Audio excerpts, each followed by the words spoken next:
প্রশাসনের সর্বত্র, বিশেষ করে স্বাস্থ্য প্রশাসনের সর্বত্র অ্যাডভাইজার আর সচিব আর একজন দুজন ডিজি বাদ দিয়ে সর্বত্রই আওয়ামী লীগের প্রেতাত্মারা বসে আছে।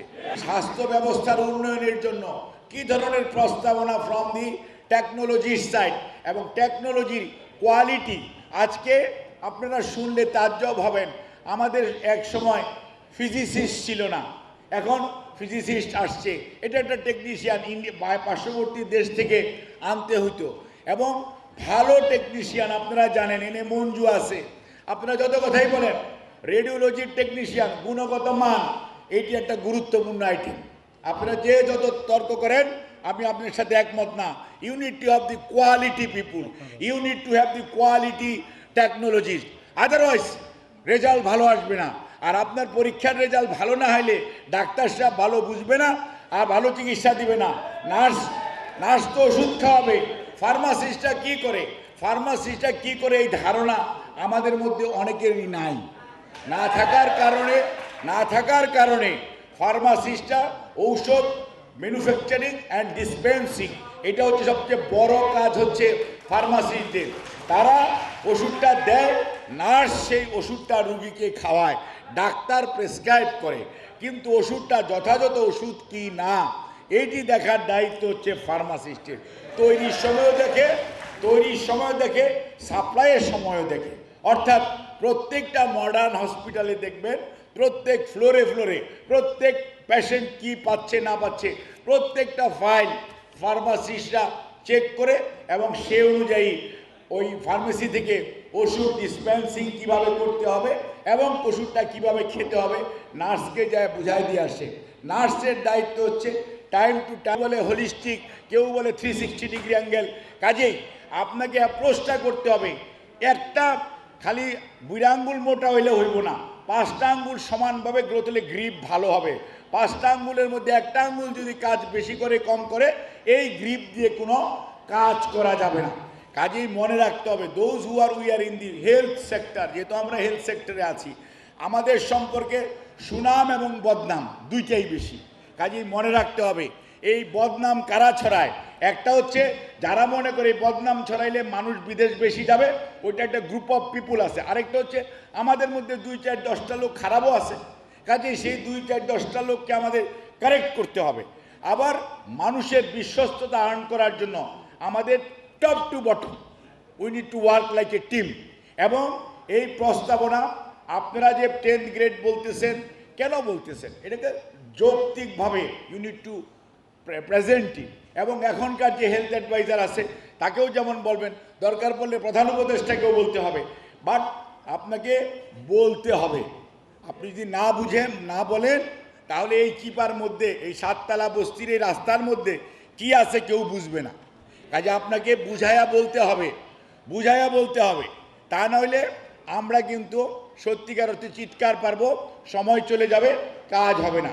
আর আপনাদের এই দাবি যদি এখন থেকেই চলতে থাকে তাহলেই মনে রাখেন এই দেশে আপনাদের 10th গ্রেডও হবে, আপনি আপনার বেতন পাবেন। ডাক্তারের ক্ষতি কি? আপনি আপনার বেতন পাবেন, সচিবের ক্ষতি কি?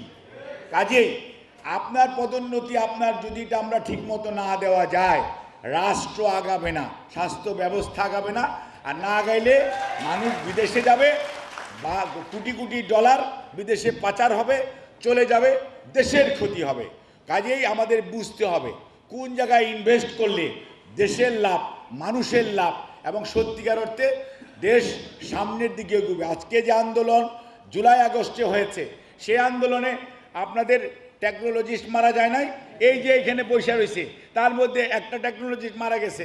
হজরত আলী তো আগেই মারা গেছে, আল্লাহ ওরে বেহেশতে রেখ, ও প্রেসিডেন্ট ছিল আপনাদের। তারপরে মনে করেন এই বিপ্লব বলেন, তুষার বলেন, তারপর এরা জেলখানায় যায় নাই, এরা জেল খাটতে হয় নাই।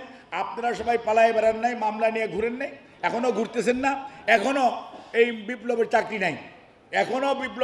নাই, এখনও তারা বলে আপনি কাগজ দেন। আরে বেটা 2013 সনের 20 অক্টোবর, ডেটটা হলো 2013 20 অক্টোবর চীন বাংলা সম্মেলন কেন্দ্রে পেশাজীবী সমাবেশ ছিল, সেইখান থেকে এদেরকে গ্রেফতার করা হয়েছিল।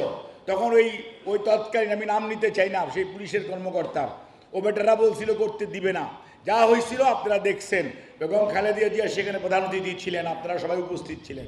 কাজেই সেখানে তুমি যখন সাসপেন্ড করছিলা তখন কি এত জিজ্ঞেস করছিলা আপনাকে সাসপেন্ড করা কেন হবে না? আপনি কোনো এক্সপ্লেনেশন কল করছিলা? আজকে চাকরি রিইনস্টিটের সময় বলো কেন করা হয়েছিল এগুলো বলেন। আপনি কেন করছিলেন? এখন দয়া করে তাড়াতাড়ি করে রিইনস্টিট করেন। ওই সময় তো বৈষম্য করছেন। কাজেই আমার কথা হচ্ছে এখনো যারা না প্রশাসনের সর্বত্র, বিশেষ করে স্বাস্থ্য প্রশাসনের সর্বত্র অ্যাডভাইজার আর সচিব আর একজন দুজন ডিজি বাদ দিয়ে সর্বত্রই আওয়ামী লীগের প্রেতাত্মারা বসে আছে, যারা মানুষকে নির্যাতন করেছে, মানুষকে অত্যাচার করেছে, মানুষকে তার সুযোগ সুবিধা থেকে বঞ্চিত করছে। আমরা স্বাস্থ্য উপদেষ্টা, স্বাস্থ্য সচিবকে বলে দিতে চাই, আমরা দেখতেছি প্রায় 2 মাস হয়ে যাচ্ছে। আগামী 8 তারিখ আসলে এই সরকারের বয়স 2 মাস হবে। মনে রাখবেন, বৈষম্যের শিকার স্বাস্থ্য কর্মকর্তা এবং স্বাস্থ্য খালি চিকিৎসক না, এখানে যত নার্স থেকে শুরু করে যত কর্মকর্তা আছে, দুর্নীতির সাথে যারা জড়িত, যারা হাজার হাজার টাকা দিয়ে বালিশ কিনছে, যারা হাজার হাজার টাকা দিয়ে মশারি কিনছে, যারা হাজার হাজার টাকা দিয়ে মাস্ক কিনছে, প্রত্যেকটা লোক যার যার চেয়ারে বসে আছে। দে শুড বি রিমুভ, এবং তাদেরকে ইমিডিয়েটলি ওখান থেকে যদি রিমুভ না করা হয় তাহলে এই স্বাস্থ্য সেক্টরে কিন্তু সংস্কারের জন্য সরকারের যে উদ্যোগ সেটি ভেস্তে যাবে। সরকার যে কচ্ছপ গতিতে এই স্বাস্থ্য অ্যাডভাইজার এবং স্বাস্থ্য সচিব এগুচ্ছে, এটি আমরা খেয়াল করছি, কিছু বলছি না, কিন্তু আমরা খুব বেশি দিন এরকম চুপচাপ ওনাদের দুর্দণ্ড প্রতাপ, আপনারা আজকে একটা অর্ডার করবেন, কালকে ক্যান্সেল করবেন, ভুল হয়ে গেছে।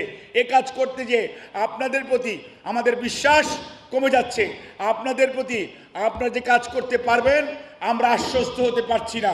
কাজেই আপনারা নিজেদের যে এফিসিয়েন্সি, যোগ্যতা, কাজ দিয়ে প্রমাণ করেন। দয়া করে কথাবার্তা বলে আর কথা না বলে আপনারা কারোর সাথে কথা বলবেন না। আপনারা মনে করেন আপনারা স্বাস্থ্য সব ভালো বুঝেন। নো নো নো, আপনারা স্বাস্থ্য ভালো বুঝেন না। আপনি যত কথাই বলেন, স্বাস্থ্য টেকনিক্যাল সাবজেক্ট, স্বাস্থ্যের জন্য স্বাস্থ্যের ডিজির পরামর্শ নিয়ে স্বাস্থ্য মন্ত্রণালয় চলতে হবে। কোনো অবস্থাতেই মন্ত্রণালয় তার ইচ্ছা মতো স্বাস্থ্য অধিদপ্তর, স্বাস্থ্য প্রশাসন চালাতে পারে না।